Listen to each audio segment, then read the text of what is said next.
Okay, an often common one that I hear in regards to, people that have dealt with narcissists and they reach the point to where everything is going down the drain, right?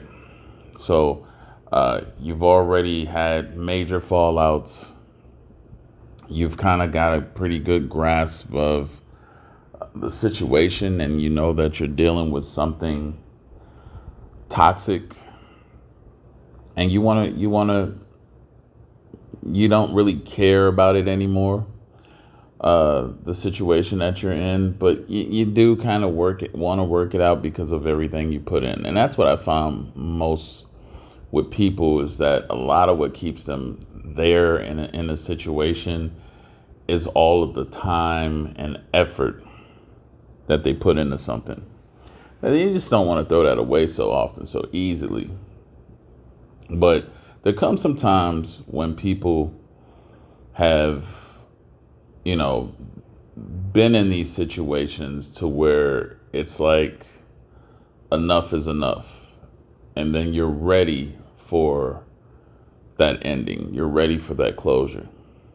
So maybe you do initiate it, right? Maybe you come up and initiate that closure. Or maybe it's the narcissist that initiates that closure. And that's the start of the ending. And when things do fall out, you may get that once more, let's try it again. Let's see what goes on. And at this point, you've seen that play before so many times to where, it doesn't matter. You reject it because okay, we get into it really bad. We go our own ways. We separate. Let the smoke die down. Then they come back.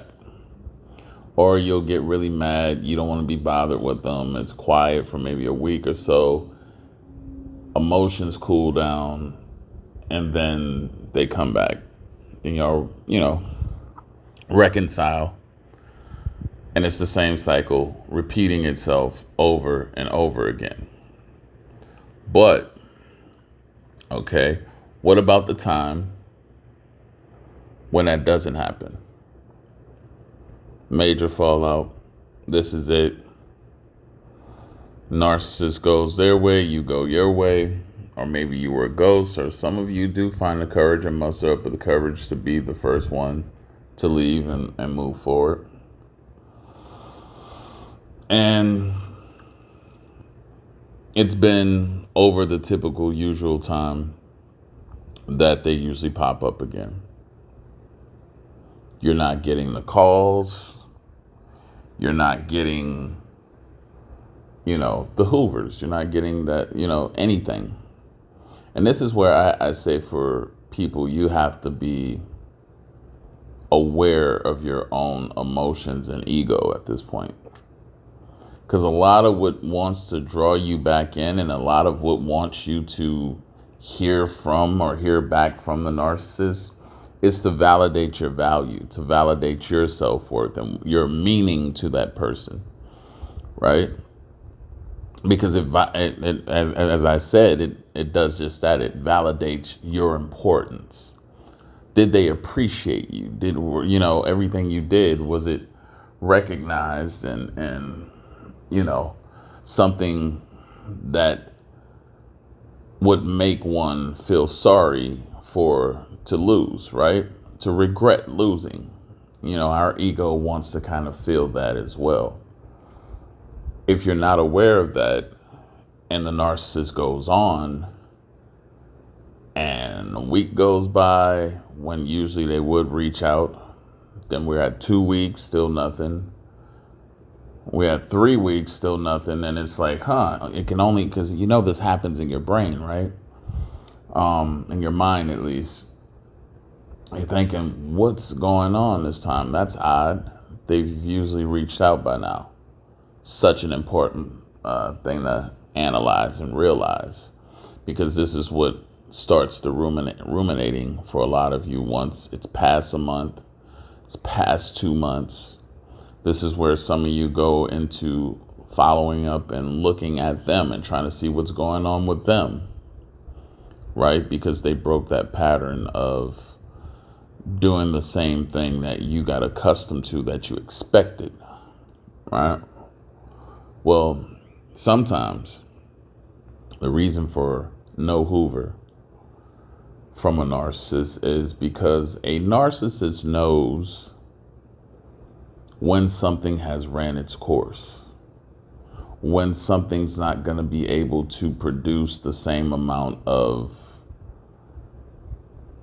emotions or effectiveness to what the narcissist expects and is accustomed to, right? They need the right type of fuel. If you're not able to produce that type of fuel in them to make them want to hang in, to milk, as much out of you as they can, if they know they're not going to get that because you're catching on to them and you don't see them the same way, thus you're not going to respond to them and produce what they want the same way. They'll gladly oblige and leave you alone and go somewhere else because it's a lost cause for them being around someone who is aware of what they are and who they are. You're at that point, everything's compromised. And a narcissist knows this is a losing battle. The only thing that does bring them back in or give them hope is when you reach out to them, when you break no contact, right? But if these things have went on, right? They say the average time before a person fully leaves these type of situationships and transactions with narcissists alone, it takes about 7 times. So if you've had your seventh mark, right, of breaking up, coming back together, at a certain point, there's a point of no return where you're like, oh, this is going to be the same thing. It's over. The narcissist knows this as well.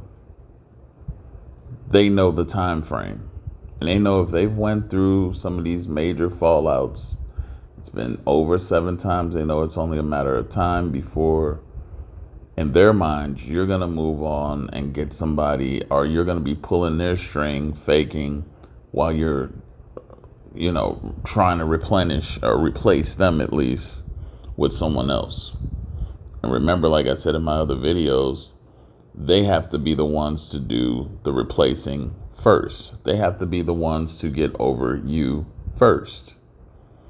If they even sense that, and they're very good at sensing that the situation that you and them are in is getting to that point of no return, they're gone, and they'll just not look back, because they see it as it's all about who gets who first.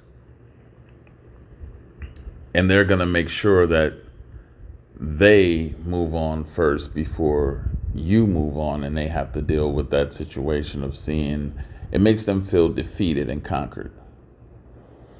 So when you don't hear from them,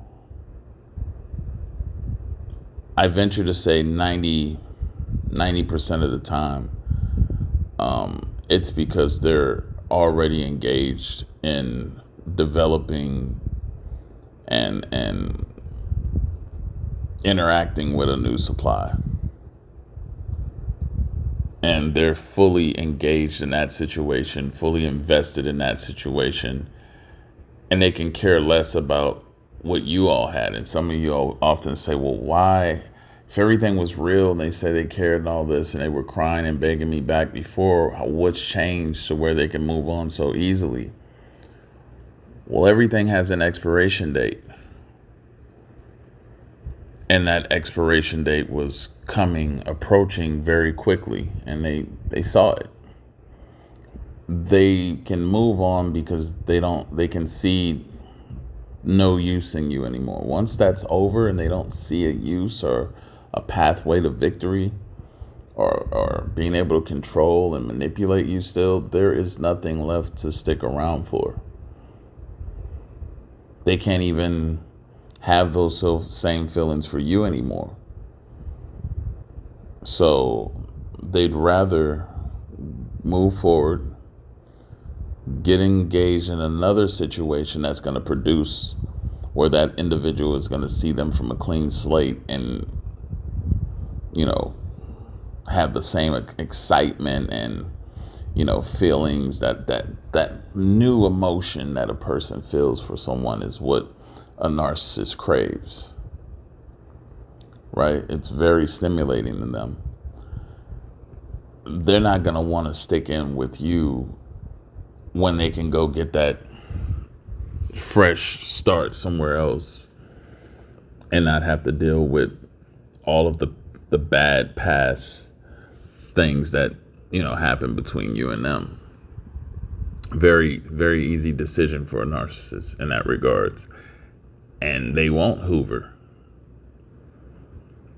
Because even if they hoover, they have to realize that you have broken down. You know, you're sorry and you really want them back so bad that you're willing to change yourself, alter who you are to accommodate them. If you do that, they'll stick around. But at that point, you're being a total controlled robot. Like you're a puppet to the narcissist. So anyway, I hope that helps out. Make sure to like, make sure to subscribe.